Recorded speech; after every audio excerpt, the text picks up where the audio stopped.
McLaren has been thrown into the eye of a storm that nobody in Woking saw coming, and the shock inside the team is impossible to ignore. What began as a routine post-race inspection in Las Vegas has exploded into a full FIA investigation fueled by new evidence that suggests the double disqualification of Norris and Piastri may not be an isolated technical slip, but part of a much deeper pattern. The FIA first started tracking after Brazil.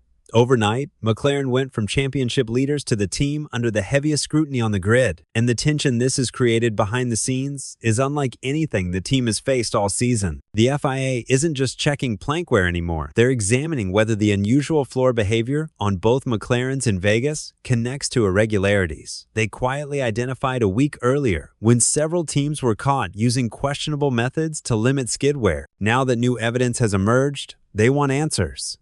Data, simulations, damage logs, temperature readings, everything. And the fact that both McLarens failed the same legality test on the same night has set off alarm bells because it hints at an issue far bigger than accidental porpoising or random damage. It raises the possibility that McLaren may have been operating closer to the limit than the team initially realized, and the FIA intends to dig until they understand exactly what happened. All of this comes at the worst possible moment for Piastri and Norris, who suddenly find their title fight overshadowed by an investigation that could shape how the final 2 rounds unfold.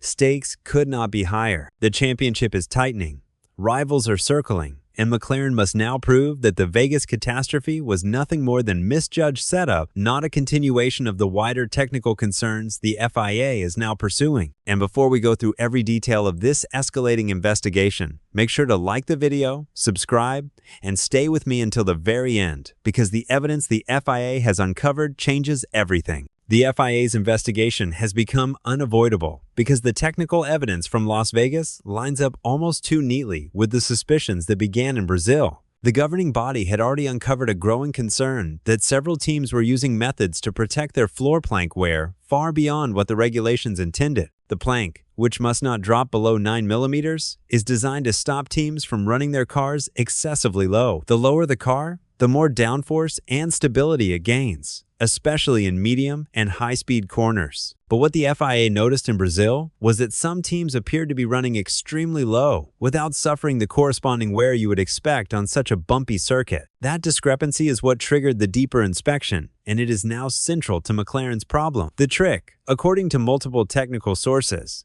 involved the heating of the titanium skid blocks embedded in the plank. These blocks are supposed to sit flush with the wood, but when they are heated, they expand by tiny but meaningful fractions of a millimeter.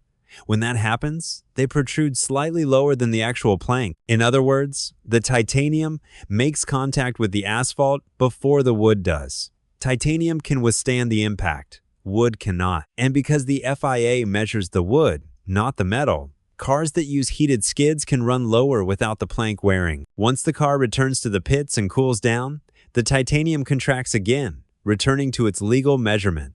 On paper, the plank looks untouched, but on track, the cars run significantly lower than permitted, gaining free performance. The FIA didn't publicly expose any team in Brazil, but they did quietly intervene. After the sprint, Joe Bauer inspected a large number of cars and instructed several teams to remove the devices he found. That moment is essential to understanding why the FIA is now interested in McLaren. If a team was previously benefiting from the expansion behavior of the heated titanium, removing it would instantly change how the car interacts with the track surface. It would bottom out more, it would porpoise more, and it would cause more wear on the plank, especially at a circuit like Las Vegas, where long straights, cold asphalt, and aggressive braking zones combine to punish any miscalculation in ride height. This is exactly the pattern the FIA is studying: the sudden spike in plank wear between Brazil and Vegas. McLaren insists its wear was due to unexpected bouncing and accidental floor damage, and those elements definitely contributed, but the governing body wants to confirm whether the damage alone explains the numbers or whether the team was unknowingly running with a setup that only became vulnerable after the loophole was closed. Norris now leads Verstappen by just 24 points. Piastri sits level with the Dutchman. The team was already preparing for an aggressive final push, but now they must balance performance with the absolute guarantee of legality. Running the car even 1 millimeter too low could end their entire campaign. The pressure in the garage will be intense. Engineers will be forced to decide whether to sacrifice ultimate pace for safety margins. Strategy personnel will have to consider whether aggressive tire usage risks altering the car's ride height mid-race. This is the kind of tension that reshapes the mindset of a title contender. The fact that Jos Verstappen suggested Max already knew the McLarens would be disqualified adds even more weight. Whether he meant it literally or simply observed their behavior on track, it fuels the narrative that rival teams suspected something was wrong. If Red Bull, Mercedes, or Ferrari detected unusually heavy grounding or noticed spark patterns inconsistent with a legal ride height, they likely informed the FIA informally. The governing body uses these whispers as guidance to initiate deeper analysis. This is how investigations begin, not with accusations, but with observations. The most sensitive question is whether McLaren had any advantage earlier in the season from the now forbidden skid block behavior. Even if they did so unintentionally or unknowingly, the FIA will want clarity. If the team benefited from running lower thanks to heating effects, even without malicious intent, its sudden struggle with plank wear once the loophole was removed becomes a key data point. This doesn't mean McLaren cheated. The FIA themselves have said there was no intent.